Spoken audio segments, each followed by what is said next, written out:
देश में corona virus तेजी से अपने पैर पसार रहा है। मंगलवार शाम स्वास्थ्य मंत्रालय की ओर से जारी किए गए आंकड़ों के मुताबिक देश में संक्रमण के 18,985 मामलों की पुष्टि हो चुकी है। इनमें से 15,122 एक्टिव केस हैं, जबकि 603 लोग जान गंवा चुके हैं। हालांकि अच्छी और राहत भरी खबर ये है कि अब लोग तेजी से ठीक भी हो रहे हैं। देश में अब तक 3,259 मरीज इलाज के बाद पूरी तरह ठीक हो चुके हैं। वहीं एक मरीज के ठीक होने के बाद उसे दूसरी जगह भेज दिया गया है। बात करें अकेले सोमवार की तो 705 मरीज ठीक हुए हैं, जो देश में किसी भी एक दिन में कोरोना से मुक्त होने वालों का सबसे बड़ा आंकड़ा है। लोग ठीक तो हो रहे हैं, लेकिन हैरान करने वाले मामले भी सामने आ रहे हैं। कोरोना वायरस ने अब राष्ट्रपति भवन में भी दस्तक दे दी है। दरअसल राष्ट्रपति भवन में काम करने वाले एक सफाई कर्मी की रिश्तेदार कोरोना पॉजिटिव मिली है। इसके बाद इस बीच राष्ट्रपति भवन कैंपस में रहने वाले 125 परिवारों को होम क्वारंटीन किया गया है। वहीं चेन्नई में एक न्यूज चैनल के 25 कर्मचारी कोरोना पॉजिटिव पाए गए हैं। इनमें पत्रकार, कैमरा पर्सन और अन्य लोग शामिल हैं। इससे पहले सोमवार को खबर आई थी कि मुंबई में कोरोना वायरस को लेकर रिपोर्टिंग और कवरेज कर रहे 53 पत्रकार कोरोना वायरस पॉजिटिव पाए गए हैं। वहीं अब दिल्ली के मुख्यमंत्री ने भी राज्य में पत्रकारों के कोविड-19 का जांच कराने का फैसला लिया है। देश के कई इलाकों से खबर आ रही है कि वहाँ पे पत्रकारों के जब टेस्ट करवाए गए तो कई पत्रकारों को कोरोना निकल रहा है। मैं भगवान से, पत्रकार इस टाइम फ्रंट लाइन पे खड़े होके और देश की सेवा कर रहे हैं, रिपोर्टिंग कर रहे हैं, बड़ी हिम्मत के साथ काम कर रहे हैं। उनके काम को और उनके जज्बे को, मैं सभी पत्रकारों के जज्बे को मैं सलाम करता हूं। बहुत बड़ा काम कर रहे हैं। इस समय सही जानकारी मिलना बहुत इम्पॉर्टेंट है सबके लिए। तो मेरे पास कल से कई पत्रकारों के फ़ोन आ रहे थे कि आप हमारी भी टेस्टिंग का इंतज़ाम कराइए। तो कल से सुबह से हमने पत्रकारों की टेस्टिंग के लिए एक सेंटर चालू किया है। उसकी सारी जानकारी पत्रकारों को और मीडिया हाउसेस को दे दी जाएगी। जो पत्रकार साथी अपने टेस्टिंग कराना चाहते हैं, वहाँ जाके अपनी फ्री टेस्टिंग करा सकते हैं। और मैं उम्मीद करता हूँ कि एक भी पत्रकार को कोरोना नहीं निकलेगा। आप सब लोग स्वस्थ रहें, खुश रहें, ऐसी मैं प्रभु से कामना करता हूँ। उधर लंबे समय से कोरोना वायरस की जांच के लिए रैपिड एंटीबॉडी टेस्ट किट की डिमांड की जा रही थी, जिस पर केंद्र सरकार ने राज्यों को किट्स भेज दी। लेकिन अब मंगलवार को राजस्थान सरकार ने कहा है कि इससे टेस्ट के नतीजे सटीक नहीं आ रहे हैं। साथ ही राजस्थान में इस टेस्टिंग पर रोक लगा दी गई। किट दिए थे जिनको हमने यूज किया राजस्थान के अंदर, और साथ में माइक्रोबायोलॉजी की हेड ऑफ डिपार्टमेंट हमारे नित्य व्यास और हमारे जो मेडिसिन डिपार्टमेंट के head of department doctor Banerjee, उनकी एक कमेटी हुई कि भाई ये टेस्ट कितना कारगर सिद्ध हो रहा है। इनकी जो 90% एक्यूरेसी होनी चाहिए थी चेकिंग में, लेकिन वो आई 5.4%।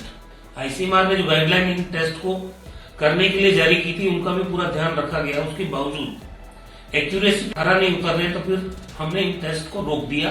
राजस्थान सरकार की इन शिकायतों पर आईसीएमआर ने भी संज्ञान लिया और 2 दिन तक रैपिड टेस्टिंग पर रोक लगा दी गई। आप लोगों ने सुना होगा कि रैपिड टेस्ट किट्स का डिस्ट्रीब्यूशन हुआ सारे स्टेट्स में।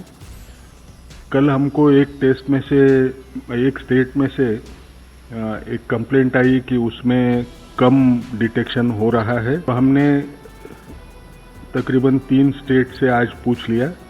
वो पूछने के बाद में हमको एक पता चल रहा है कि उनमें जो पॉजिटिव सैंपल्स थे आरटीपीसीआर के, उनमें वेरिएशन बहुत ज़्यादा है।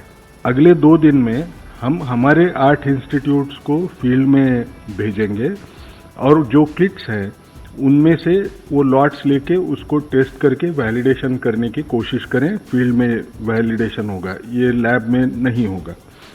दूसरी बात हमको एक करना है कि सारे स्टेट्स को ये सलाह देना है कि अगले 2 दिन ये टेस्ट किट्स इस्तेमाल न करें। कोरोना वायरस के खिलाफ लड़ाई के बीच पूरा देश एकजुट है। हालांकि पश्चिम बंगाल में कोरोना के खतरे के बीच सियासत भी शुरू हो गई है। केंद्र सरकार ने राज्य में कोरोना के कारण पैदा हुए हालात और लॉकडाउन उल्लंघन की शिकायतों की जांच के लिए IMCT यानी इंटर मिनिस्ट्रियल सेंट्रल टीम को भेजा है। मगर सेंट्रल टीम के लीडर और रक्षा मंत्रालय में अपर सचिव अपूर्वा चंद्रा ने आरोप लगाया है कि मुख्यमंत्री ममता बनर्जी टीम को प्रभावित इलाकों में नहीं जाने दे रही है और कोई सहयोग नहीं मिल रहा है। We have been deployed here by the central government. We came here yesterday And our order of deployment also says that the state government is to provide logistic support to us. The team comprises of officers from the NDMA, a public health specialist from Department of Health and Department of Consumer Affairs. So it is a wide-ranging team which would have provided support to the state government for the COVID purpose, and also have a look at the situation prevailing in the area. We have been in touch. I have been in touch with the Chief Secretary since yesterday, since the time I landed, seeking support from the state government to visit the areas.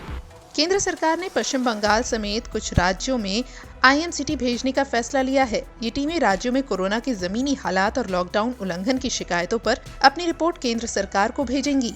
हालांकि केंद्र के इस कदम का पश्चिम बंगाल की मुख्यमंत्री ममता बनर्जी ने कड़ा विरोध किया है।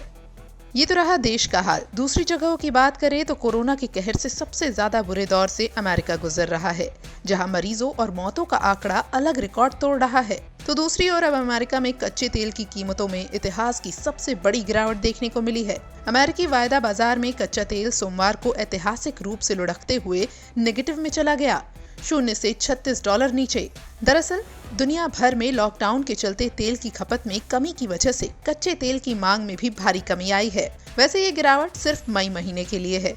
वहीं इस कोरोना संकट को देखते हुए अमेरिकी प्रेसिडेंट डोनाल्ड ट्रंप ने एक और बड़ा फैसला लिया है। उन्होंने अमेरिकी लोगों की नौकरियों की सुरक्षा के लिए विदेशी लोगों की अमेरिका में एंट्री पर अस्थायी रूप से रोक लगाने का फैसला किया है। वहीं कोरोना संक्रमण से जुड़ी पाकिस्तान से भी एक खबर आई है। पाकिस्तान के सामाजिक कार्यकर्ता और ईदी फाउंडेशन के चीफ फैसल ईदी में कोरोना की पुष्टि हुई है। हाल ही में पीएम इमरान खान से भी उनकी मुलाकात हुई थी। बहरहाल कोरोना के खिलाफ हर देश जंग लड़ रहा है, लेकिन इसका कहर कम होने का नाम नहीं ले रहा।